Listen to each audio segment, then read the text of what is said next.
नारायणाय परिपूर्णगुणार्णवाय विश्वोदयस्थितिलयोन्नियतिप्रदाय ज्ञानप्रदाय विबुधासुरसौख्यदुःख सत्कारणाय वितताय नमो नमस्ते।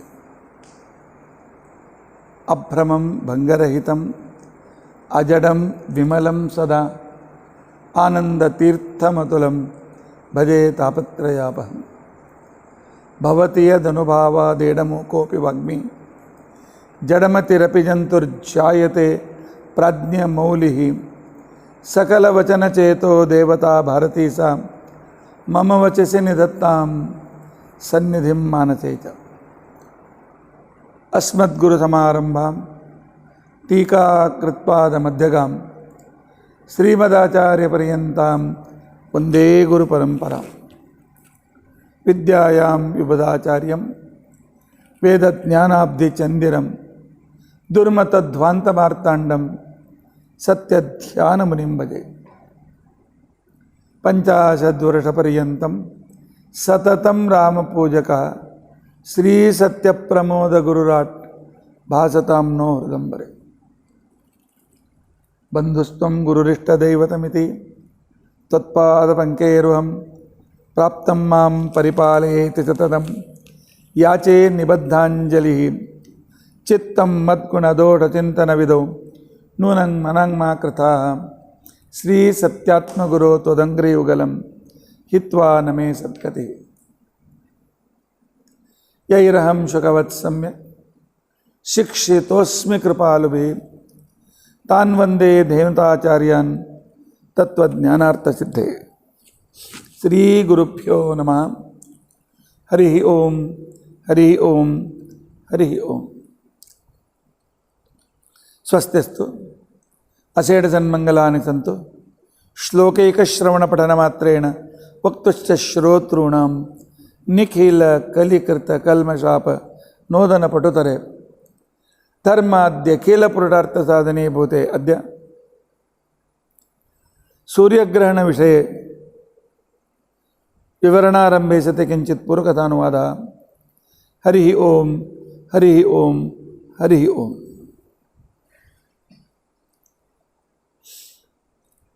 ग्रहण के बारे में हम जब भारतीय बोलना शुरू करते हैं तो सो कॉल्ड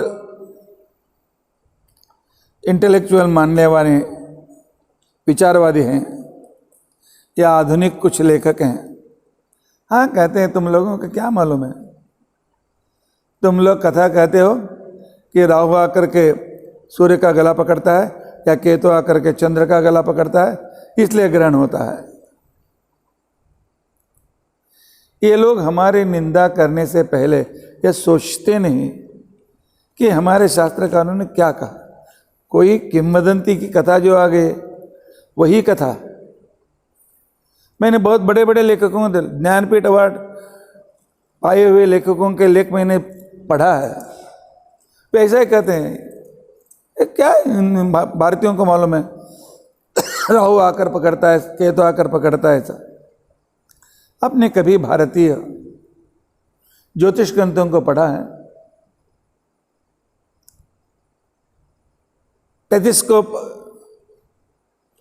टेलीस्कोप के आने बदले पहले और विदेशियों से कहने से पहले हमारे यहाँ आर्यभट्ट लीलावती इत्यादियों ने, उन्हें छोड़ दीजिए, एक गांव का एक पाठशाला का एक व्यक्ति गणित करके बता सकता था कि ग्रहण इतने दिन इस समय इस पर होता है। हमारा ज्ञान हमें पहले से मालूम। ग्रहण का मतलब है पकड़ना। ग्रहण का मतलब है कि एक तरह का विशिष्ट परिणाम। पहला अर्थ हम नहीं लेते हैं, हमें वो मान्य भी नहीं है।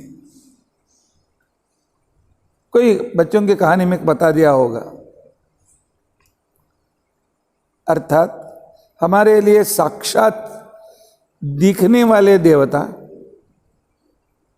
और जिनका परिणाम हम हर क्षण हर पल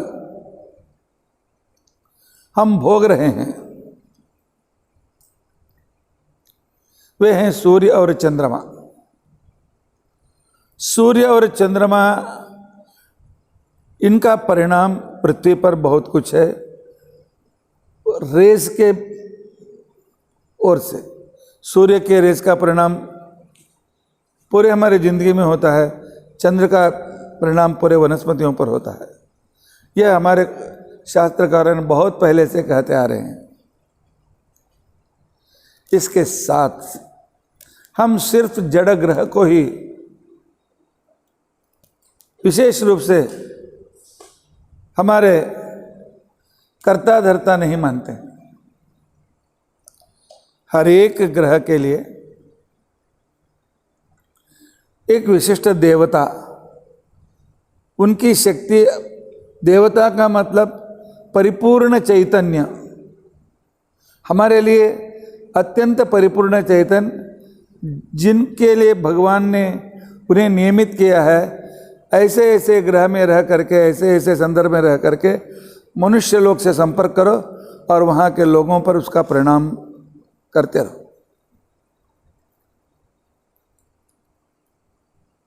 जब पृथ्वी घूमती है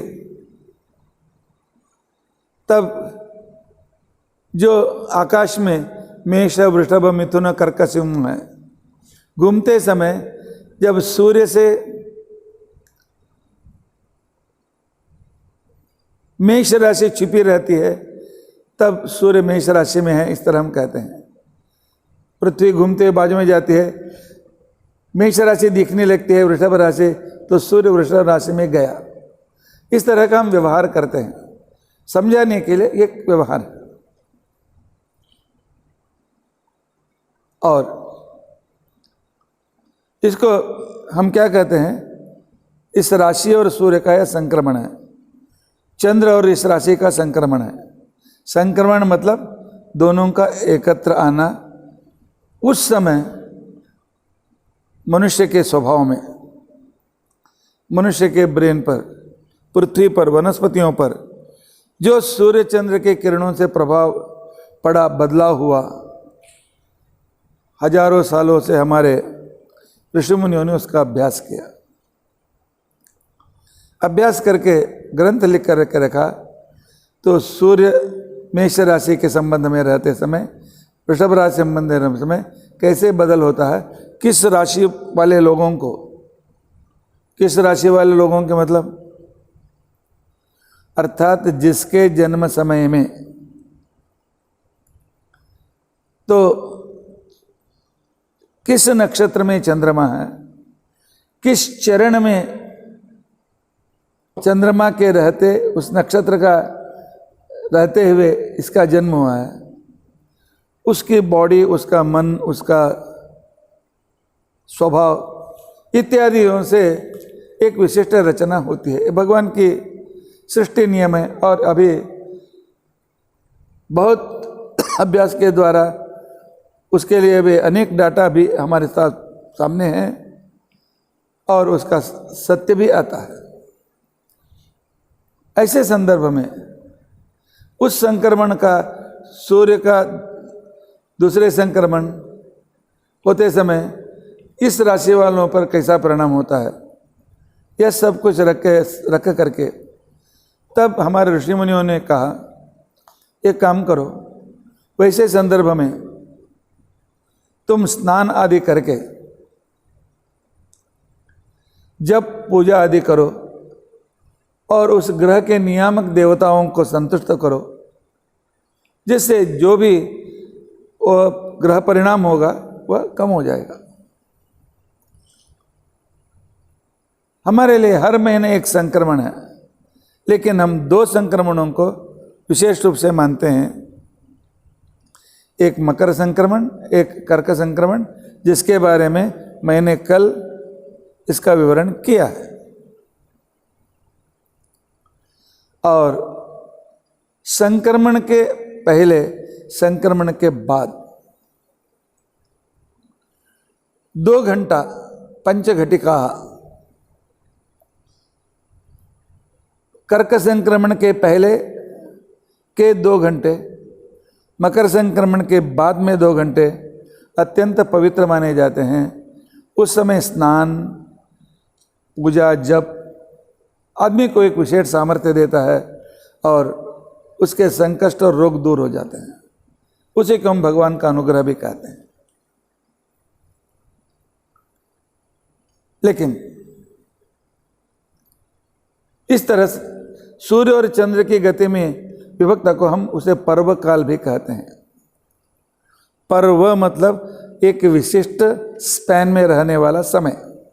उस समय में प्रकृति में हम स्नान इत्यादि करेंगे, सत्कार्य करेंगे या पूजा जप करेंगे, उसका परिणाम हमें बहुत ज़्यादा गुना मिलता है। लेकिन यह पर्व काल हर महीने में हमें आता है।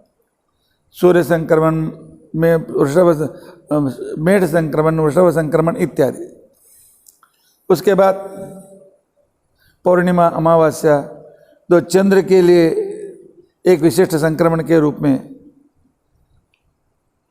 तो उसे भी हम पर्वकाल कहते हैं।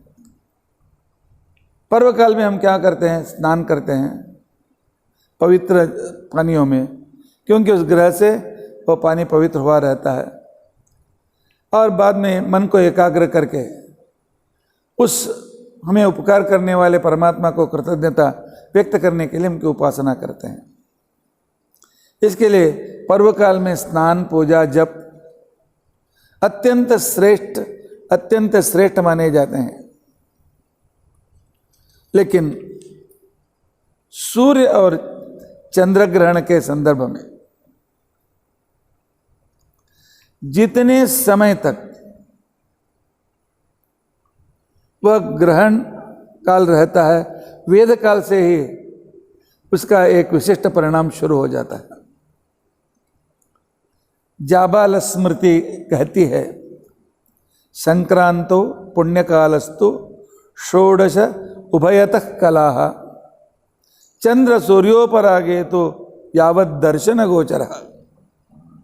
वेद से लेकर के तो समाप्ति, ग्रहण के समाप्ति तक वह पर्वकाल माना जाता है।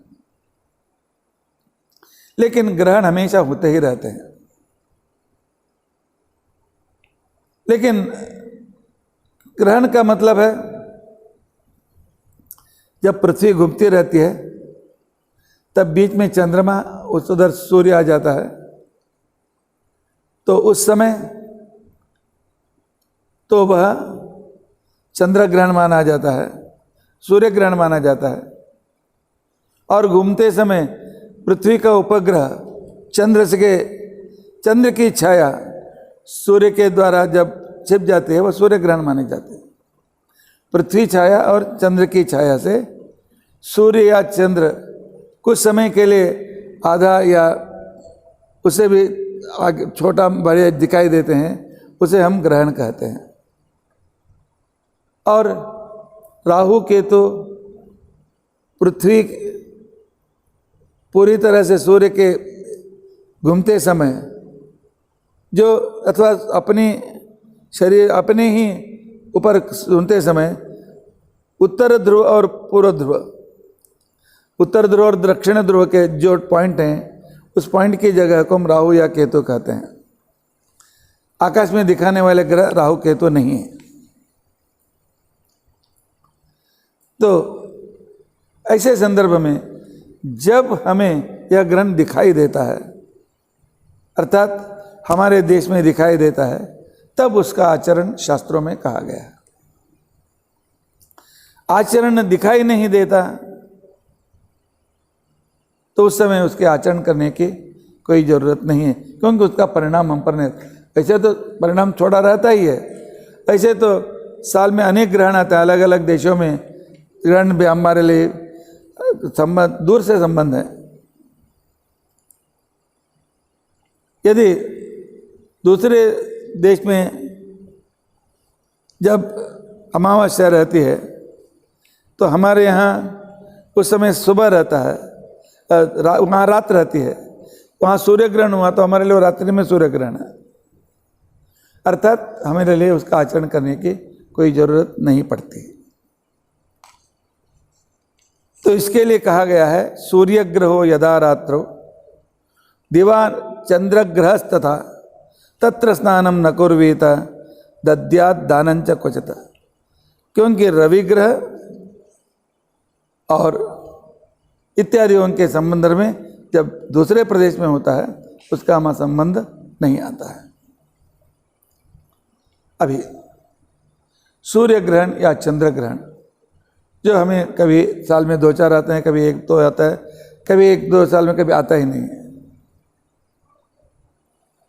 तो उस समय हमें जो करना चाहिए शास्त्रों में पूरी तरह से लिख करके रखा है। कहते हैं वारेष्वन्येषु यत् पुण्यम ग्रहणे चंद्र सूर्ययोः तत्पुण्यम कोटिगुणितम ग्रासे चूड़ामणु स्मृतः। उन सभी सूर्य ग्रहण चंद्र ग्रहण में भी एक विशिष्टता है।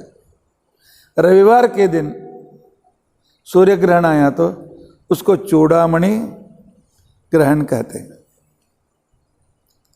सोमवार को चंद्र ग्रहण आया तो उसे भी चूड़ामणि ग्रहण कहते हैं। बहुत महत्वपूर्ण है, बहुत बड़ा पर्व काल है। इस बार वह चूड़ामणि ग्रहण रविवार के दिन मिथुन राशि में 900 साल के बाद आ रहा है,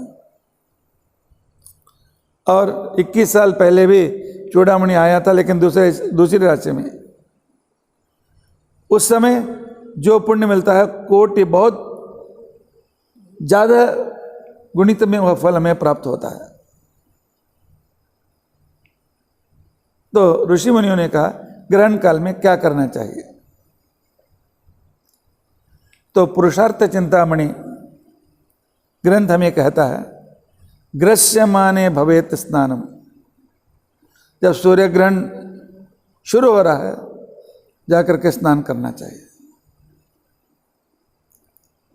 क्योंकि उस समय उस पानी पर इतना प्रभाव उस ग्रह का रहता है जिससे हमारे शरीर के अनेक रोग, अनेक पाप सब दूर हो जाते हैं। ग्रस्ते होमम विधीयते, शुरू होकर के आधा घंटे के बाद अभिषेक, पूजा, होम इत्यादि कर सकते हैं। और उसके बाद जप करना है, मंत्र जप करना है। और जब उसका अंतिम चरण आता है, चौथा चरण आता है, उस समय पितृतर्पण इत्यादियों को करना चाहिए। मुच्यमाने भवेत दानम मुक्ते स्नानम विधीयते। और जब ग्रहण समाप्त हो रहा है दान देने का संकल्प करना चाहिए, और उसके बाद फिर स्नान करना चाहिए। एक दृष्टि से आदमी को बांध कर रखने के लिए कहा। सूर्य के या चंद्र के ग्रहण के समय जो 15 मिनट से लेकर 3 घंटा 4 घंटा भी रहता है, उस समय हमें पूजा, पारायण, जप इत्यादियों को छोड़ करके दूसरे काम के लिए सूतक के जैसा हमारी अपवित्रता रहती है।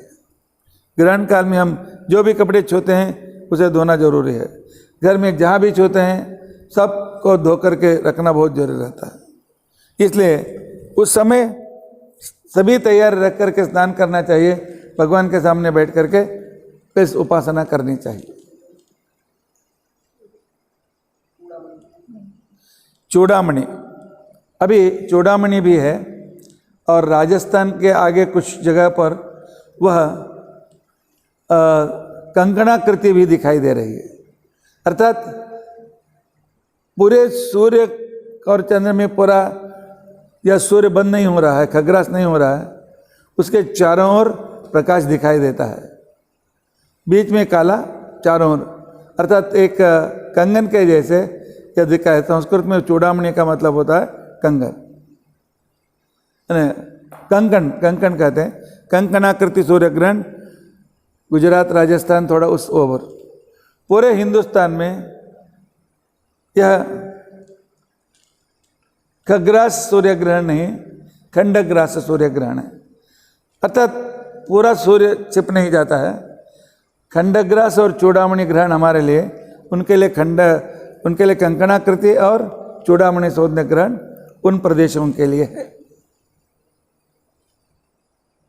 ब्रह्म विवर्त पुराण में भी वेदव्यासी कहते हैं स्नानम स्याद उपरागादो, ग्रहण काल में स्नान करना और बीच में होम भगवत पूजा इत्यादि करना अत्यंत श्रेष्ठ माने जाते हैं। ग्रहण काल के संदर्भ में ये सब क्या अंधविश्वास है। हाँ, एक प्रकृति में अदल बदल होते रहते हैं। एक प्राकृतिक सौंदर्य देखो, बस स्नान गिन मत करो। उनके बातों में, उन नास्तिकों के बातों में हाँ प्रकृति में बदल होता है, प्रकृति का सौंदर्य या सूर्य के ग्रहण का सौंदर्य देखना हम भी मानते हैं, लेकिन उसके साथ उसके द्वारा हमारे शरीर और हमारे माइंड में, हमारे आहार पर जो परिणाम होता है ऋषि मुनियों ने जान लिया है और उसका प्रयोग भी किया है, वह सच भी है। तो इसके लिए शाता तप स्मृति हमें याद दिलाती है कि स्नानम दानम ततः श्राद्धम अनंतम राहु दर्शने। स्नान करने से, रोज स्नान करने से, अर्थात मैंने स्नान के संध्या में बताया भगवान का अभिषेक जो पुण्य मिलता है वह ग्रहण में किया तो उसका अनंत गुण में वह उतना पुण्य हमें मिलता है। पुण्य मिलता है मतलब हमारे पाप दूर हो जाते हैं, पाप दूर हो जाते हैं मतलब हमारे रोग, शारीरिक, मानसिक, बौद्धिक रोग दूर होते हैं। कनेक्टेशन, पापों से रोग इत्यादि, पाप के गले तो आरोग्य प्राप्त हो जाता है। वह सिर्फ शारीरिक आरोग्य नहीं, शारीरिक, मानसिक इत्यादि। और इसका परिणाम होता है, इसके लिए आप ग्रहण से 2-5 मिनट के पहले कुत्ते भौंक भौंक कर दौड़ने लगते हैं और चूहे बिल से बाहर आ जा कर के कहीं जोर से किसी जगह चले जाते हैं और जंगल में अनेक पक्षियां यहाँ से वहाँ किलबिलाते हुए घूमने लगते हैं।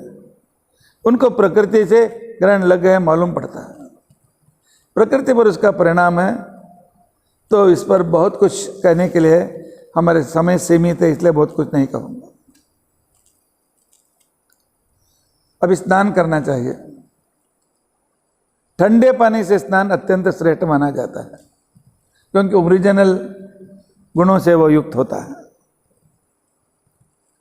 उसके बाद थोड़ा सा गर्म उससे से कम फल देता है, ज़्यादा गर्म और भी कम फल करता है। लेकिन स्नान करो, तुम्हारी प्रकृति के अनुसार गर्म या आधा गर्म या पूरे ठंडी से स्नान कर सकते हैं। इतना ही नहीं, मेरे घर के कुएं का पानी बहुत श्रेष्ठ माना जाता है। दूसरे घर के कुएं में स्नान करेंगे तो आधा पुण्य उसको देना पड़ता है क्योंकि उसका यजमान है ना, तो देना ही पड़ता है। इसके लिए कहा जाता है कि दूसरों से आए हुए पानी, नल में आया हुआ पानी, टैंक से आया हुआ पानी, उससे कुएं का पानी श्रेष्ठ ग्रहण के स्नान करने के लिए। भूमिष्टम, उससे भी ज़्यादा है कि उतरने वाले कुएं के पानियों में स्नान, उससे भी श्रेष्ठ है कि जो छोटी सी सरिता के जैसे होते हैं या तालाब के पानी श्रेष्ठ हैं। उससे भी श्रेष्ठ हैं तो बड़ा तालाब, उससे भी श्रेष्ठ है प्रस्रवणोदकम। आप पर्वत से नीचे आ जाते हैं, नदी के रूप में बह जाते हैं। उससे भी श्रेष्ठ हैं बड़ा सरोवर, उससे भी श्रेष्ठ है नदी का पानी, उससे भी श्रेष्ठ है पवित्र नदियों के तीर्थ, जिनको तीर्थ यात्रा कहते हैं, तीर्थ क्षेत्र कहते हैं, वे पानी उससे भी अत्यंत श्रेष्ठ माने जाते हैं। उससे भी श्रेष्ठ है समुद्र स्नान। और हमारे यहाँ अलग अलग महीने में अलग अलग नदियों का स्नान, उसमें ज़्यादा पुण्य मिलता है। इस तरह ऋषि मुनियों ने उस समय उस नदी के पानी के ऊपर सूर्य के किरण या चंद्र के संदर्भ में उसमें जो ज़्यादा परिणाम होता है समझ करके उन्होंने हमें बताया है। कार्तिक में जब ग्रहण आता है उस समय गंगा यमुना संगम में अब स्नान कीजिए, श्रेष्ठ माना जाता है। मार्गशीर्ष में ग्रहण आया तो त्रिवेणी संगम में स्नान करो, गंगा यमुना सरस्वती, अथवा हरिद्वार में स्नान श्रेष्ठ माना जाता है। पुष्य मास में ग्रहण आया तो नर्मदा नदी में स्नान करना। माघ मास में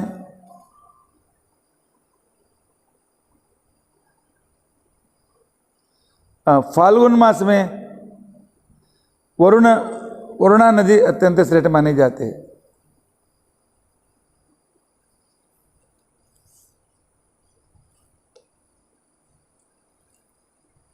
तपती नदी माघ मास में श्रेष्ठ मानी जाती है। फाल्गुन में वरुणा नदी श्रेष्ठ मानी जाती है। चैत्र मास में सरस्वती नदी श्रेष्ठ मानी जाती है। वैशाख में चंद्रभागा नदी अत्यंत श्रेष्ठ मानी जाती है, पंढरपुर। ज्येष्ठ मास में कैशिकी नदी, अर्थात अभी ज्येष्ठ मास में तो कैशिकी नदी को बहुत ज़्यादा महत्वपूर्ण है, हिमाचल प्रदेश के करीब आता है। आषाढ़ तापिका नदी, श्रावण में सिंधु नदी, भाद्रपद मास में चंद्रिका नदी, आश्विन मास में शरयू नदी। इस तरह नदियों में पुण्य अत्यंत श्रेष्ठ माने जाते हैं। फिर भी उतना दूर हम नहीं जा सकते हैं। तब चंद्र ग्रहण में गोदावरी नदी का स्नान श्रेष्ठ है, सूर्य ग्रहण में नर्मदा नदी का स्नान श्रेष्ठ है। हाँ गुरुजी, आप तो बता रहे हैं हम नहीं जा सकते हैं, क्यों आशा दिखाते हो? शास्त्र कहता है चिंता मत करो, तुम्हारे घर के नल में ही स्नान करते समय नदियों का स्मरण कर सकते हो ना। गंगा गंगे तियो ब्रूयात योजना नाम चरपे। कल सूर्य ग्रहण है, नर्मदा नदी का स्मरण करके आप स्नान करेंगे तो अपने उतना पुण्य मिलता है। इतना है भगवान की कृपा हम पर। स्मृत्वा शतकृत फलम, जिस नदी पुण्यतम माना जाता है उसका स्मरण करने से 100 यज्ञ करने का फल मिलता है। और नदी को देखने से सभी पाप दूर हो जाते हैं। जाकर के उसका स्पर्श करने से गोदान का पुण्य मिलता है। पिएंगे मतलब नदी का पानी। सौत्रामणि यज्ञ का फल मिलता है। क्योंकि अभी पिएंगे बोलूँगा तो दूसरा अर्थ निकलता है, इसलिए क्लैरिफिकेशन करना बहुत जरूरी है। पुण्य तीर्थों में स्नान करने से हमें अश्वमेध याग का फल मिलता है। तात्पर्य, हमारे पूर्वज पवित्र पानी, पवित्र प्रदेश, पवित्र हवा, पवित्र आकाश, अर्थात आप तेज वायु आकाश सभी तरह के मलिनता को दूर करके पवित्र होता है तो मनुष्य का शरीर मन सब पवित्र होता है। इस एनवायरनमेंट के बारे में उनका बहुत लक्ष्य था। इसलिए कम से कम स्मरण करो, उन नदियों को शुद्ध रखने की कोशिश करो। फिर भी दूसरे ग्रंथ में कहा गया है, नर्मदा के जैसे गंगा, कनखल और प्रयाग, पुष्कर, कुरुक्षेत्र ये सभी सूर्य ग्रहण में अत्यंत स्नान करने के लिए अत्यंत श्रेष्ठ जगह माने जाते हैं। अब स्नान कैसे करना चाहिए? ग्रहण लगते समय हम जैसे हैं सीधा उसी जाकर स्नान करना चाहिए। टॉवेल पहना, ये पहना, वो नहीं, सचैलम स्नानम, बस पूरी तरह उन्हीं कपड़ों के साथ डूबना चाहिए, मतलब डूब कर उठना चाहिए, या उसी समय उसी तरह जाकर के आप स्नान करना चाहिए, उसे सचैल स्नान बोलते हैं। सर्वेषाम एवं वर्णानाम, यह सिर्फ ब्राह्मणों के लिए नहीं, ब्राह्मण क्षत्रिय वैश्य शूद्र सबके लिए, जितने भी वर्ण के हैं सबके लिए ठीक उसी तरह जा करके डुबकी लगा करके ऊपर आना है। सर्वेषाम एवं वर्णानाम सूतके राहु दर्शने, अर्थात उस समय ग्रहण से पहने हुए कपड़े, अर्थात जैसे अभी बाहर जाने पर कोरोना के लिए सीधा आकर उसी समय पूरे कपड़े धो करके स्नान करते हैं, उस तरह ग्रहण काल में भी वैसे ही करना चाहिए। अभी स्त्रियों के लिए क्या करना चाहिए? स्त्रियों के लिए एक स्नान सचैल करना है, एक स्नान कंठ स्नान तक कर सकते हैं। सर्वसामान्यतया शिष्ट गृह में दोनों स्नान सिर पर ही कहते हैं, सिर के साथ करते हैं, लेकिन कभी आरोग्य के दृष्टि से तो ग्रहण का स्पर्श कंठ तक स्नान करो, ग्रहण छूटने के बाद सिर के साथ स्नान करो। यत्र पुण्यम सचैलम स्यात् स्नानम तत्र सुवासिनी कुर्वीत एव अशिर स्नानम शिरो रोगी जटे तथा, और जिसको सिर पर पानी डालते ही चक्कर आने लगता है उनके लिए सिर पर स्नान करने की जरूरत नहीं, और जो रोगग्रस्त है उसे भी इस तरह स्नान करने की जरूरत नहीं। जिसकी जटा बढ़ करके बाल को हम खोल नहीं सकते हैं उसको भी कंठ तक स्नान करने से पुण्य मिलता है। अभी हमें आशौच आया हुआ है, मृताशौच या जननाशौच, कोई गए हैं 10 दिन के सूतक में, हमें उस पर भी ग्रहण में सचैल स्नान करना जरूरी है। या घर में किसी बच्चे का जन्म 10 दिन के वृद्धि सूतक है, उस समय में भी सचैल स्नान करना बहुत अत्यंत आवश्यक है।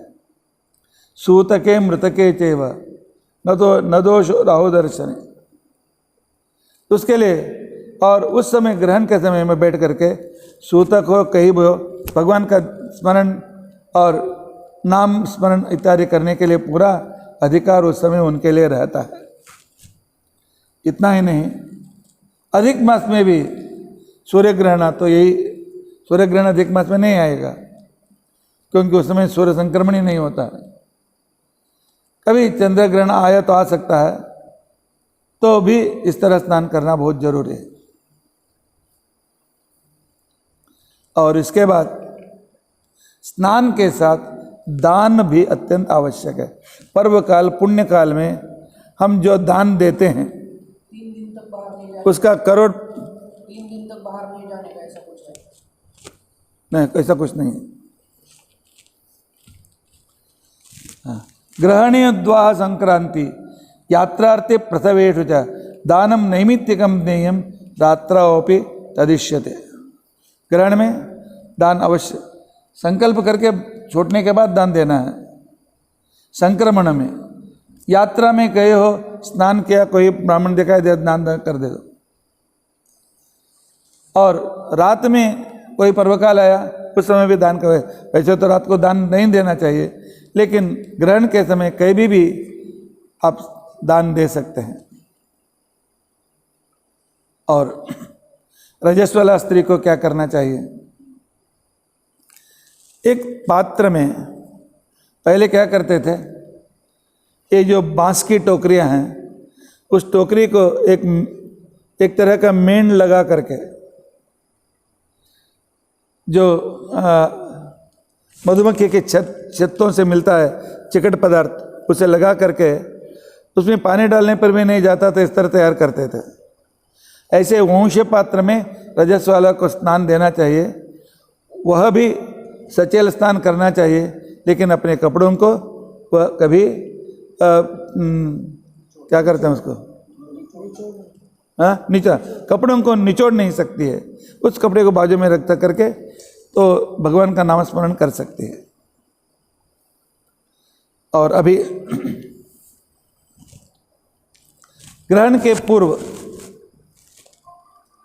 कितना समय तक उपवास करना है, कम से कम आधा दिन उपवास करना ही है, 12 घंटा, चंद्र ग्रहण में 9 घंटा, सूर्य ग्रहण में 12 घंटा, पहले से खाना पीना सब बंद कर देना चाहिए। और दान भी देना चाहिए। दान के लिए अत्यंत महत्व कहा गया है ग्रहण काल में, अयने विषुवे चैव, अर्थात दक्षिणायन उत्तरायण संक्रमण और दक्षिणायन पूर्व पुण्यकाल ग्रहण में, सूर्य चंद्र के ग्रहण में एक सत्पात्र ब्राह्मण को जो योग्यता भूदान, ग्रहदान, स्वर्णदान जो देते हैं वह करोड़पट पुण्य में प्राप्त होता है। और पात्र व्यक्ति कौन है? याज्ञवल्क्य स्मृति कहती है जो गुरुकुल में 12 साल गुरुजी के पास विद्या प्राप्त करके, लौकिक विद्या नहीं, सब वेद शास्त्र की विद्या प्राप्त करके और वह स्वयं उसके अनुसार आचरण जो कर रहा है वह अत्यंत श्रेष्ठ पात्र, दान के लिए योग्य व्यक्ति माना जाता है। न विद्यया केवलया तपता वापि पात्रता यत् वृत्तमिवेचो भो तद्य पात्रम प्रत्यक्षते। अध्ययन और उसके अनुसार आचरण, इसके लिए हम शास्त्र में कहता है ऋत अर्थात अध्ययन और सत्य उसके अनुसार आचरण उत्तम पात्र है। अभी वो आदमी नहीं मिला तो क्या करें? नहीं मिला तो जो मिला उसको दान दे दो। सर्वे गंगा, व्यास स्मृति कहती है सर्वे गंगा समम तोयम सर्वाणि सर्वे व्यास समाद्विजा सर्वम भूमि समम दानम ग्रहणे चंद्र सूर्य। ग्रहण चंद्र सूर्य है, जो पानी मिला स्नान करो वो गंगा के समान है, जो ब्राह्मण मिला दान करो वो वेदव्यास के समान है, जो भी दान देते हो तो भूदान के समान है, लेकिन उस समय करना चाहिए। और बौधायन स्मृति भी इस तरह कहती है श्रोत्रियो अश्रोत्रियो वा ब्राह्मणो ब्राह्मण ब्रुवा विप्र ब्रुवोपि ये विप्रो ग्रहणे दानमर्हति। द्विज अद्विज, विप्र अविप्र, श्रोत्रिय अश्रोत्रिय, जो भी हो सो दान दीजिए। इसका मतलब क्या है? मतलब है हमारे यहाँ एक परिपूर्ण ज्ञानी व्यक्ति अर्थात गुरु बनने के लिए, आचार्य बनने के लिए उसमें योग्यता चाहिए। पहले उत्तम वर्ण में उसका जन्म होना चाहिए, बाद में उसके जन्म से पहले से ही गर्भाधान संस्कार, पौंसवन अनवलोभन और गोदान संस्कार होना चाहिए। जन्म लेते ही जात कर्म नामकरण, अन्नप्राशन, उपवेशन, सूर्य दर्शन, अक्षराभ्यास और चौल उपनयन, ये संस्कार जब आदमी को मिलते हैं, जब पूरे संस्कार मिलते हैं, वो द्विज माना जाता है। जन्म से वह ब्राह्मण के घर में जन्म लिया है तो ब्राह्मण ऐसा नाम आ गया, लेकिन संस्कार नहीं मिला तो उसे हम ब्राह्मण ब्रुव कहते हैं। ब्राह्मण है लेकिन कोई योग्यता नहीं है। द्विज, उपनयन हुआ तो द्विज माना जाता है, लेकिन बाद में उन्होंने संध्या गिंध्या कुछ भी नहीं किया तो वह द्विज ब्रुव है, अर्थात नाम द्विज है लेकिन उसका आचरण नहीं है। और उसके बाद जब गुरुकुल में जाकर अध्ययन करता है, अध्ययन करने के बाद वो विप्र कहलाता है। लेकिन अध्ययन करने के बाद फिर सब कुछ छोड़ देता है। वेदाध्ययन, पुरोहित का अध्ययन करना और बाद में मोबाइल का दुकान और इसका दुकान निकालना, उसके लिए उस समय विप्र ब्रुव कहते हैं, नहीं करना चाहिए। ब्राह्मणों को यजन, याजन और अध्ययन, अध्यापन दान, प्रतिग्रह, यह करना बहुत जरूरी है। और तीनों जो पूरी तरह से योग्य संस्कार, उसके साहित्य आचरण, उसके उपनयन, उसके बाद उस जो संध्या वंदन सब आचरण, अध्ययन के अनुसार व्रत नियम, उपवास, पठन पाठन, यजन याजन, वह श्रोत्रिय उत्तम अधिकारी माना जाता है। वह नहीं मिला तो सेकंड क्लास, थर्ड क्लास, पास क्लास ले सकते हैं। तात्पर्य इतना ही है, मनुष्य की योग्यता के अनुसार हमारे यहाँ मान मर्यादा है, रिजर्वेशन से नहीं। इतना ना। और उसके बाद पितृ पहले निर्माल्य विसर्जन करके भगवान का शालिग्राम हो, प्रतिमा हो या स्थापित प्रतिमा हो तो उसका अभिषेक इत्यादि करके, आजकल एक नया क्रम आ गया है, कुछ मंदिर को बंद कर देते हैं, वह उतना श्रेष्ठ संप्रदाय नहीं है। उस समय में भगवान को अभिषेक करके अच्छी तरह से पोंछ करके रखना चाहिए। बाद में ग्रहण छूटने के बाद शुद्धाभिषेक अलंकार करके पूजा करनी चाहिए। उसके बाद ग्रहण के दूसरे चरण में पूजा हो गई। तीसरे चरण में मंत्र दीक्षा, कोई मंत्र लेना है तो गुरु से वो मंत्र स्वीकार करना चाहिए। ग्रहण काल में स्वीकारना अत्यंत श्रेष्ठ माना जाता है। उस समय मंत्र लेने के लिए बहुत कठिनाई नहीं है। वो पहले करो, ऐसा करो, गुरु जी ने श्लोक बोला, मंत्र बोला तो मंत्र दीक्षा हो गई। चंद्रग्रहे तीर्थे सिद्ध क्षेत्रे शिवालये मंत्र मात्र प्रकथनम उपदेशस्य उच्यते।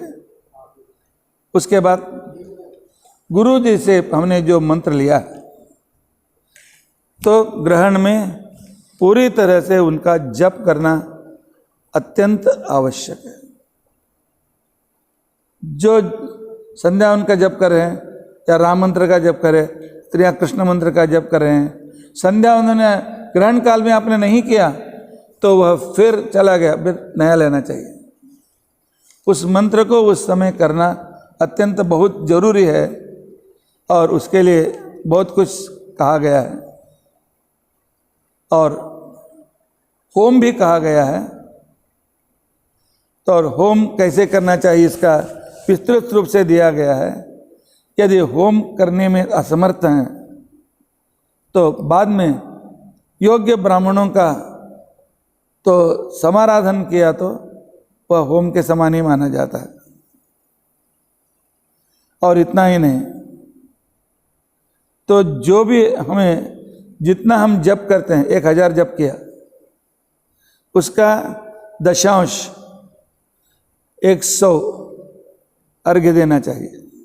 नहीं, 100 मंत्रों से होम करना चाहिए। उसके दशांश 10 तो अर्घ्य देना चाहिए।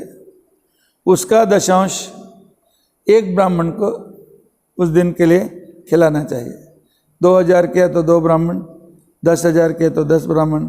इस तरह दशांश होम, दशांश अर्घ्य, दशांश विप्र भोजन करने से वह देवता संतुष्ट हो जाते हैं। स्वस्व इष्ट देवता मंत्र जापम कुर्याच्च प्रयत्नतः यथाशक्ति जपे देवम। कुछ नहीं है तो जिनको गायत्री मंत्र का उपदेश हुआ है वे गायत्री मंत्र का जप करें, और जिनको गायत्री मंत्र का उपदेश नहीं हुआ है, हरे राम राम राम हरे हरे, हरे कृष्ण कृष्ण कृष्ण हरे हरे, अथवा विष्णु सहस्त्र नाम का पारायण करो। नहीं तो राम मंत्र का जब भी विष्णु सहस्त्र नाम का पारायण, राम रामेति रमे रामे मनोरमे सहस्त्र नाम तत्तुल्यम राम नाम वरानन। जप अत्यंत आवश्यक है। चौथे भाग में तर्पण और बाद में स्नान इत्यादि करना यह हर एक के लिए अनिवार्य है, छोटे बड़े बूढ़े सभी वर्ण के लोगों के लिए। अब स्मृति संग्रह ग्रंथ में ग्रहण के समय में क्या नहीं करना चाहिए, क्या करना चाहिए बता दिया। करना क्या है? स्नानम, अर्चनम, जपम, होमम, तर्पणम, दानम, दानम तर्पणम, जो नहीं करना चाहिए। जो प्रवचन के समय में और ग्रहण के समय में सोता है वह रोगी होता है, क्योंकि ये भी अब ग्रहण है, भगवान की महिमा एक ग्रहण ही होता है। तो प्रवचन के समय में जो सोता, जो नींद आती है, बाद में रोगी होना पड़ता है। और ग्रहण के समय में जो मूत्र विसर्जन करता है, दारिद्र्य मापनियात, वह गरीब दरिद्रता आ जाती है उसको। इसके लिए क्या करना चाहिए? 12 घंटे पहले से पानी नहीं पीना चाहिए, खाना नहीं करना चाहिए, इसीलिए कहा गया। यदि वह मल विसर्जन करता है ग्रहण के समय में, वह कृमि बन करके अगले जन्म में अत्यंत गंदे जगहों में कृमि बन जाता है।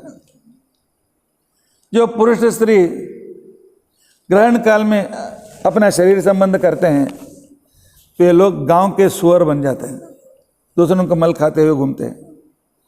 सात मई ग्राम सो करा, तेल लगाकर स्नान किया। ग्रहण काल में तेल लगाकर नहीं करना है, छूटने के बाद थोड़ा लगा सकते हैं, पहले नहीं, वह कुष्ठ रोगी बनता है। और ग्रहण समय में जो खाना खाता है, उसकी जिंदगी में इतनी कठिनाइयां आती है, तो कभी कभी उसको अपमृत्यु भी आ जाते हैं। तो मेरे एक मित्र का लड़का, मेरा विद्यार्थी था, कॉलेज में स्टूडेंट था। उस समय मैं बात कर रहा हूँ 81-82 का। उस समय खग्रास सूर्य ग्रहण आया था। कर्नाटक में पूरा काला, 5 मिनट के लिए पूरा अंधेरा होने वाला था। इसलिए हम हुबली सवणूर के यहाँ जाकर के देखने के लिए जा रहे थे। उस समय वह विद्यार्थी इंजीनियरिंग लास्ट ईयर में था, मेरा स्टूडेंट। ट्रेन में हम जा रहे थे, हमारे साथ बैठा था। कहाँ जा रहे हैं गुरुजी? जा रहे हैं गुरुजी, ये सब अंधविश्वास है, इसमें कुछ नहीं है, ये स्नान गिन क्या, बस देखना, फोटो निकालना, बस आराम करना। मैंने कहा सब कुछ ठीक नहीं, मैंने अनेक प्रमाण से उससे बताया। उसने कहा गुरुजी इस बार मैं ग्रहण में खा करके दिखाऊंगा, मुझे कुछ नहीं होगा। थोड़ा हट्टी था। मैंने, देखो उपदेश देने मेरा काम, तो इम्प्लीमेंटेशन करना या न करना तेरा काम। तो उसने ग्रहण के समय में खाया। खाते समय मुझे फ़ोन किया, गुरुजी ग्रहण के पहले खा रहा हूँ।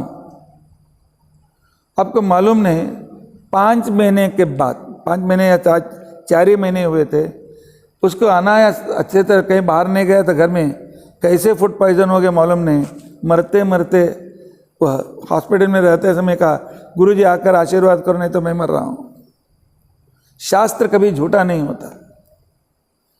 उस समय खाने वाला अधोगति को जाता है, और किसी को बांध करके मारता है तो सांप बन जाता है और नरक को चला जाता है। और फूल नहीं निकालना चाहिए ग्रहण के समय में, पत्तों को नहीं काटना चाहिए, ये सभी नरक के कारण बनते हैं। उस समय ये नहीं करना चाहिए। तो ग्रहण समय में स्नान क्यों? पहले तुलसी भी नहीं, पहले ही निकल करके रखो। सर्वेषां वर्णानां सूतकम राहु दर्शन। ग्रहण शुरू हो गया, सूतक हुआ, स्नान करके करना चाहिए। लेकिन उस समय कोई भी पहले बनाया हुआ अन्न नहीं चलता है, ग्रहण काल में बनाया हुआ कोई भोजन नहीं चलता है। ग्रहण छूटने के बाद ही यह करना चाहिए। इसके लिए अपवाद कुछ हैं। आरनालम च तक्रंच। आरनाल, आरनाल मतलब क्या है? तो मध्य प्रदेश, उत्तर प्रदेश में ज़्यादा प्रसिद्ध है। पे छोटे छोटे आम को या कुछ भाजियाँ, तो उसमें नमक तेल डाल करके तो बंद करके सूर्य के प्रकाश में रख देते हैं।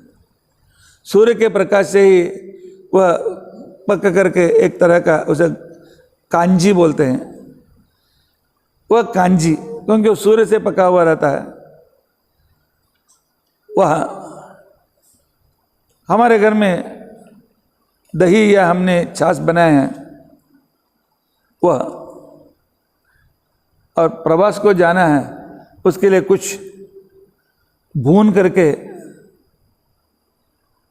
या घी में उसे क्या करते तेल में तल करके घी में तला हुआ ये पदार्थ उसके ऊपर दर्भ डाल करके रखेंगे तो ये चलते हैं। आरनालम तथा क्षीरम, दूध भी चलता है लेकिन उस समय छूना नहीं चाहिए, बस ग्रहण के काल में उन्हें नहीं छूना चाहिए। अभी कहीं कहीं पर पानी नहीं मिलता, 8 दिन में एक बार नल छोड़ते हैं, तब ये पानी भरे हुए पानी के ऊपर तो दर्भ या तुलसी डाल करके रखेंगे तो वह बाद में वह पवित्र माना जाता है। तो इसलिए उसकी पवित्रता रहनी चाहिए। और वेद का समय मैंने पहले बता दिया है, सूर्य के 12 घंटे पहले से युद्ध चालू होता है, उस समय खाना पीना सब कुछ बंद। चंद्र ग्रहण में 9 घंटे से पहले चूड़ामणि हो तो सबके लिए 12 घंटा वेद शुरू होता है। अभी बाल वृद्ध आतुर जो हैं तो 6 घंटे पहले से, अभी 10 बजे, अभी जो ग्रहण आने वाला है 10 बजे ग्रहण शुरू होता है, तब अत्यंत वृद्ध छोटे बच्चे और बेड रिडन जो हैं, ज़्यादा 1-आधा घंटे से ऊपर भूखा नहीं रह सकते हैं, ऐसे लोगों को 6 घंटे पहले कुछ खिलाना चाहिए, बाद में कुछ भी नहीं देना चाहिए। इस तरह शास्त्रों में कंसेशन दिया गया है। और जिस व्यक्ति के राशि में, जिस व्यक्ति के नक्षत्र में ग्रहण आता है उनके लिए वह ग्रहण चाहे चंद्र ग्रहण हो सूर्य ग्रहण हो, उनके अत्यंत पीड़ादायक रहता है। कभी कभी अनेक रोगों से पीड़ित हो सकते हैं और कभी अपघात इत्यादि भी हो सकते हैं। इसके लिए उन व्यक्तियों को दान, होम, देवतार्चन, जप और उपराग अभिषेक इत्यादि शांति करनी चाहिए। और ग्रहण के समाप्त होने के बाद गायत्री होम या मृत्युंजय होम उसके नाम से, नवग्रह होम उसके नाम से करना चाहिए। तो अभी इस समय मिथुन राशि में मृगशिरा नक्षत्र पर यह ग्रहण आ रहा है। उन लोगों को क्या करना चाहिए, यह सब कुछ ध्यान से सुनिए। उन लोगों को क्या करना चाहिए, एक तांबे का घड़ा लेना चाहिए, छोटा सा, तो थोड़ा बड़ा कलश लेना चाहिए। उसमें तुलसी डालिए, हल्दी डालिए, कुमकुम डालिए और तिल डालिए, थोड़ा शतावरी डालिए और तुलसी मृतिका थोड़ा डालिए और गाय के पैर के नीचे की थोड़ी मिट्टी, थोड़ा गोबर डालिए, त्रिफला डालिए और पंचगव्य डालो तो भी बहुत अच्छा। इतना करके उस कलश पर हाथ रख के कलश पूजा कीजिए। कलश पूजा करके और मैं एक स्तोत्र बोलता हूँ, उसके कलश के ऊपर या कलश के सामने हाथ जोड़ करके वह स्तोत्र उन्हें बोलना ही है।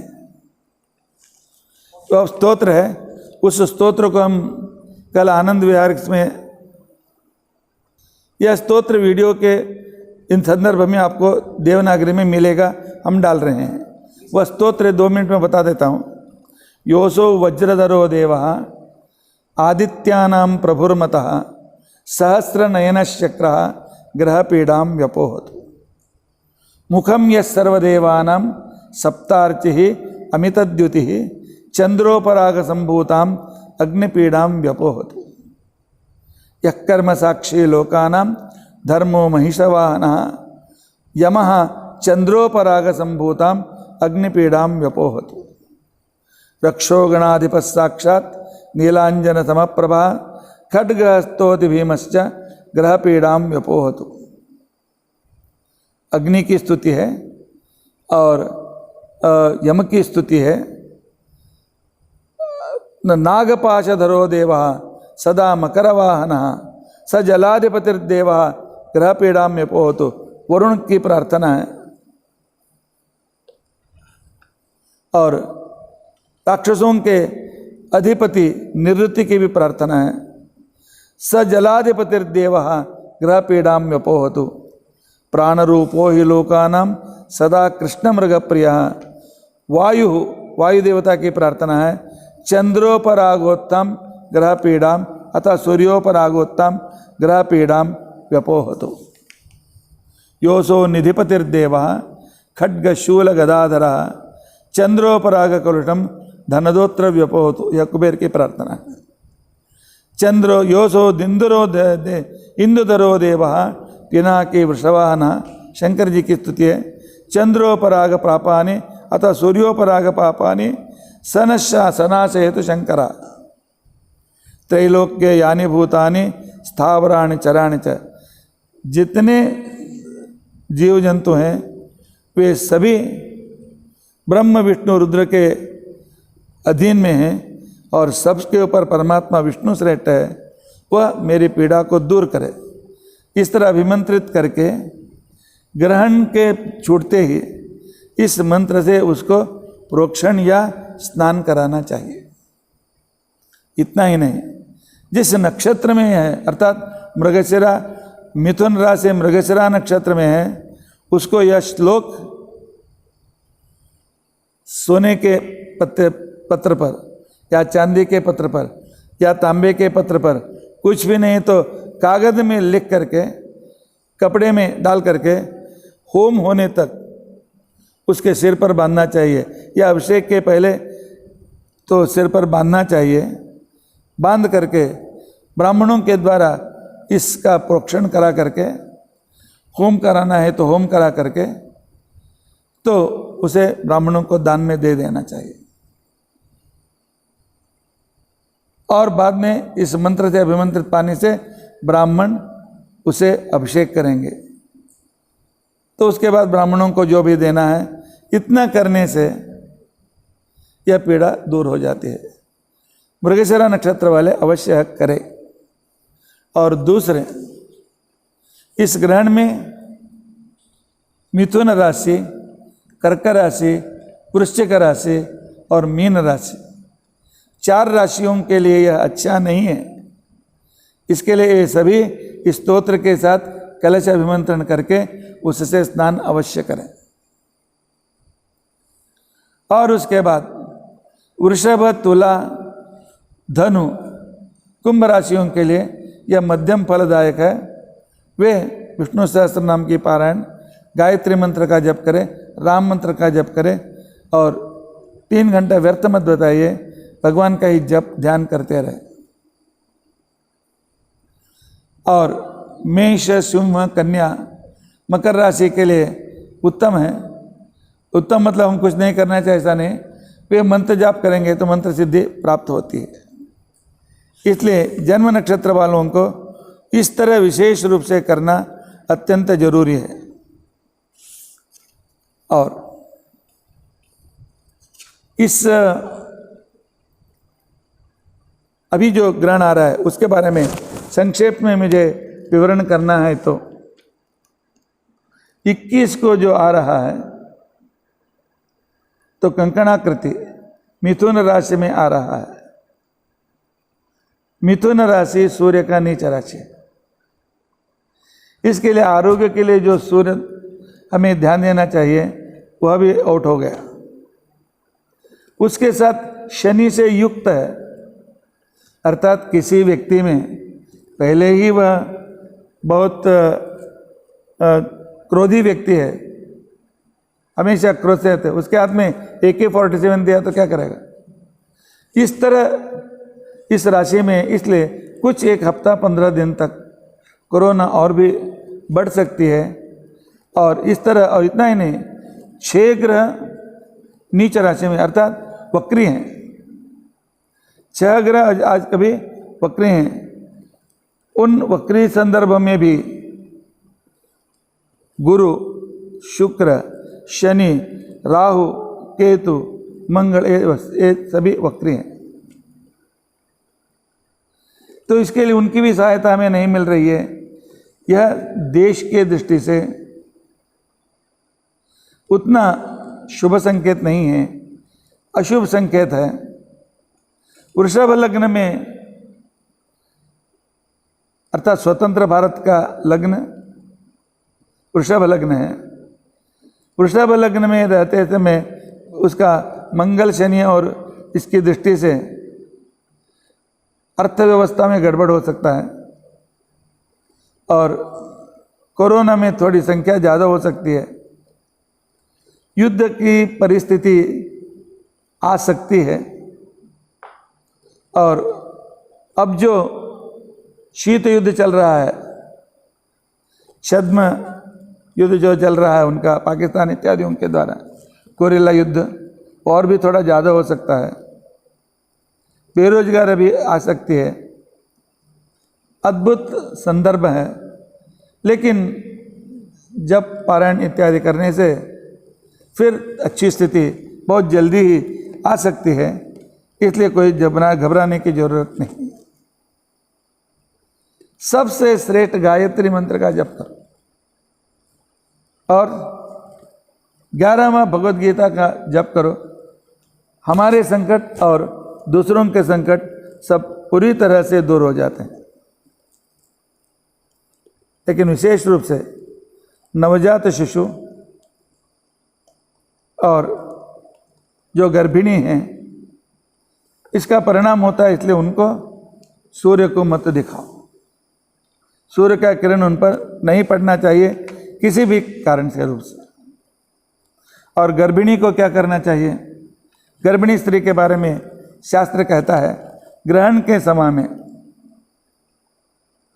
उसने वह 1 रुपया लेनी चाहिए, उसके साथ थोड़ा गाय का गोबर लेकर के 7 बार अपने पेट के और दृष्टि निकाल करके उसे पानी में या किसी पेड़ के नीचे डाल देना चाहिए। डालने के बाद घर से दूर, हाँ, घर से दूर, लेकिन वह बाहर नहीं जाना चाहिए ग्रहण के काल में। वही वहाँ रखे, बाद में विसर्जन करे और अपने ही रूम में दरवाजा बंद करके सूर्य की किरण गर्भिणी के ऊपर नहीं गिरना चाहिए। काटने का काम नहीं करना चाहिए, कूटने का काम नहीं करना चाहिए और गर्भिणी को सीने का काम नहीं करना चाहिए, तलने का काम नहीं करना चाहिए। मैं बुगरेवाली में रहता था, बाजू में एक डॉक्टर, थोड़ा विश्वास ज़्यादा था। उन्होंने चैलेंज किया, गुरुजी मैं कल काट करके दिखाऊंगे, मुझे कुछ नहीं होगा। वह उस समय गर्भिणी थी। जब उसका बच्चा उत्पन्न होगा, डॉक्टर, पति भी डॉक्टर, पत्नी भी डॉक्टर, लेकिन उनका बच्चा 2 ओंठ वाला इधर काटा हुआ उत्पन्न हुआ। बाद में उन्होंने बहुत खर्चा किया उस पर, अभी वो अच्छा है, वो ठीक है, लेकिन शास्त्रों के विरुद्ध जाने से क्या फ़ायदा मिलता है? और ग्रहण के समय में गर्भिणी को नहीं सोना है, किसी भी तरह से नहीं सोना। कुर्सी पर बैठे या पलंग पर बैठ सकती है, बैठ करके भगवान का नाम स्मरण करते रहना चाहिए। पूरे उस समय सोएगी तो गर्भ पर बहुत बुरा परिणाम हो सकता है, इसलिए इस तरह नहीं करना चाहिए।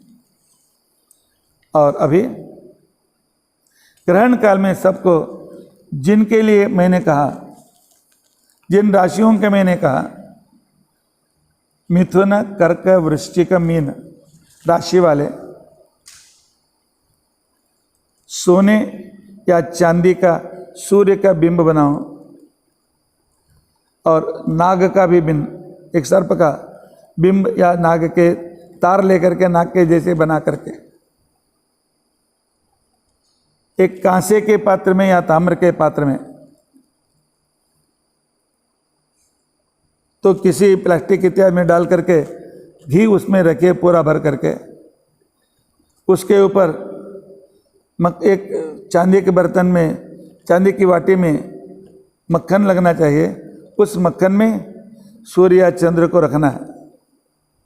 उसके साथ 5 मोतियाँ रखनी है, मोती मोती, हाँ, 2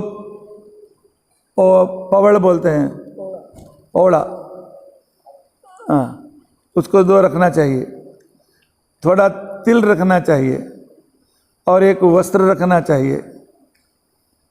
इतना रख करके उस समय मैं संकल्प बोल रहा हूँ, उस संकल्प करके ग्रहण काल में संकल्प करें, बाद में योग्य व्यक्ति को एक कुष्मांड के साथ, अर्थात सफ़ेद बोपड़ा,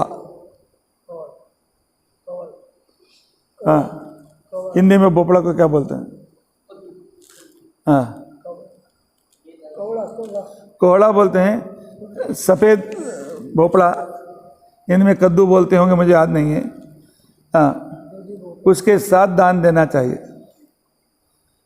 और उस समय संकल्प इस तरह करना है, मम जन्म राशि नक्षत्र स्थित सूर्य ग्रहण सूचित सर्वारिष्ट प्रचमन पूर्वकम एकादश स्थान स्थित ग्रहण सूचित फल अवाप्तये सूर्यबिंबदानमहं करिष्ये। तमोमय महाभीम सोम सूर्य विमर्दन हेमतारा प्रदानेन मम शांति प्रदो भव विधुंतुद नमस्तुभ्यं सिंहिका नंदनाच्युत दानेनानेन नागस्य रक्षमां वेदजाद्भयम्। इस तरह मंत्र बोल करके इदं सौवर्णम राहुबिंबम अथवा रजतम राहुबिंबम घृतपूर्ण कांस्य पात्रे विहितम यथाशक्ति मिलित द्रव्यैहि दक्षिणा सहितम ग्रहण सूचित अरिष्ट विनाशक विनाशनार्थम शुभ फल प्राप्त्यर्थम दानम अहम करिष्ये। इस तरह दान देना अत्यंत आवश्यक है।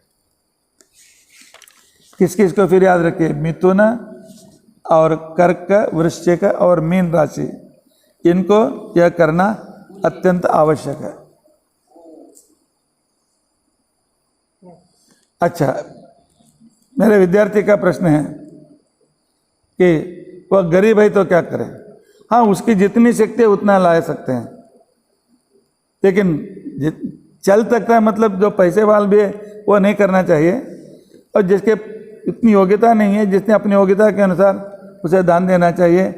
तो लोन लेकर दान करने के लिए हमारे शास्त्र में कभी नहीं कहते हैं, इसलिए ये नियम अवश्य पालन करना चाहिए। और शक्य हो तो नवग्रह होम भी कराएं। इतना करने से मेरे ख्याल से ग्रहण अत्यंत पुण्यदायक, उन्नतिदायक, हमारे पाप विनाशक निश्चित रूप से होगा। क्योंकि ऐसा ग्रहण 7-9 साल बाद, और इसके समान ग्रहण 2001 19 जून को आया था, उस संदर्भ में यह इस तरह है। तो थोड़ी कठिनाइयाँ हैं 10-15 दिन के तक, बाद में सब कुछ ठीक होने वाला है, चिंता करने की कोई ज़रूरत नहीं है।